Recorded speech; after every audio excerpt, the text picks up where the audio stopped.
J'appelle le Centre de documentation et de formation sur les droits de l'homme, le CDFDH, Projet Bettina, numéro du statut d'observateur 525. 5 minutes. Merci, Monsieur le Président de la Commission. Honorable commissaire, en vos rangs et titres respectifs, tout protocole strictement respecté, le Centre de documentation et de formation sur les droits de l'homme, CDFDH, le pool d'avocats et de défenseurs des droits humains au Togo, ADDH, et le consortium d'OSC, initiatrice du projet renforcement de la société civile pour la promotion et la protection de la liberté d'association et de réunion au Togo, par ma personne, vous remercie de l'opportunité qui leur a été donnée de prononcer la présente déclaration. Nous voulons ici saluer les efforts et sacrifices de l'État du Togo, allant dans le sens de la promotion et la protection des droits humains, ainsi que la prévention et la lutte contre le terrorisme dans notre pays. Seulement, malgré ces efforts consentis, nous avons noté dans le cadre de nos actions de suivi de la situation des droits humains des préoccupations que nous souhaitons partager avec vous. Concernant l'espace civique et plus précisément la liberté d'association et de réunion, le cadre légal et opérationnel comportant des éléments de moins en moins conformes aux lignes directrices de la Commission et aux standards internationaux en la matière. Le 12 janvier 2024, le gouvernement a adopté en Conseil des ministres un projet de loi relatif à la liberté d'association. En effet, même si l'initiative d'élaboration d'une loi propre au Togo est à saluer, le processus n'a pas été des plus inclusifs d'après plusieurs OSC. À ce jour, une grande partie des acteurs de la société civile n'ont pas accès au contenu de ce projet de loi. Cela est d'autant plus inquiétant si l'on considère les points de préoccupation suscités par la version initiale, l'avant-projet, qui avait d'ailleurs fait l'objet d'une communication de 4 rapporteurs spéciaux des Nations Unies le 13 août 2021. Notre inquiétude est davantage renforcée par les mesures de restriction prises par le ministère de tutelle et les autorités locales, empêchant les associations d'exercer librement leurs activités.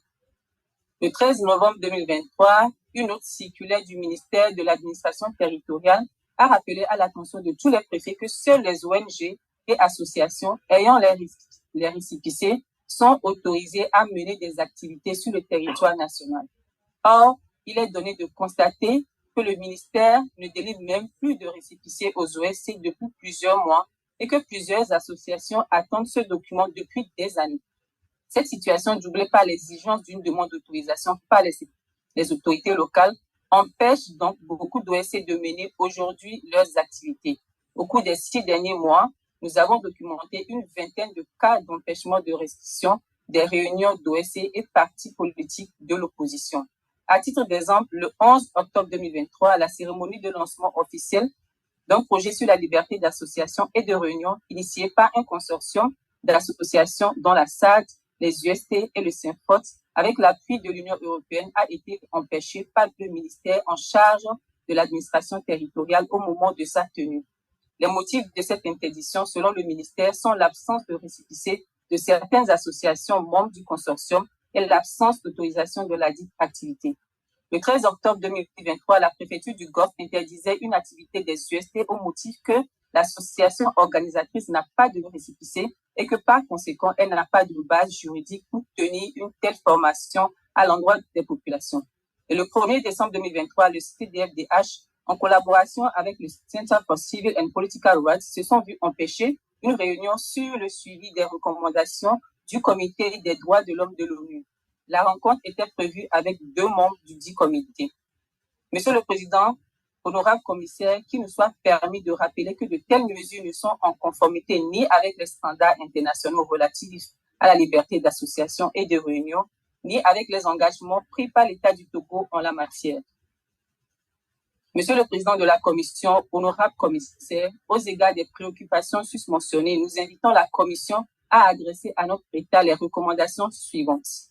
Lever l'interdiction des activités des OSC qui ne disposent pas de récépissé et s'abstenir de toute action susceptible de limiter l'exercice de ces libertés au-delà des seules restrictions permises par la Charte africaine des droits de l'homme et des peuples ainsi que les lignes directrices de la Commission. Mettre à la disposition des OSC le projet de loi relatif aux associations afin de permettre à ces dernières de l'analyser et de faire des contributions pertinentes. Monsieur le Président, honorable commissaire, je vous remercie. Merci beaucoup. Nous allons exploiter cette note sur le rapporteur du Togo, mais aussi le ministère en charge des questions liées à la liberté d'association et de réunion.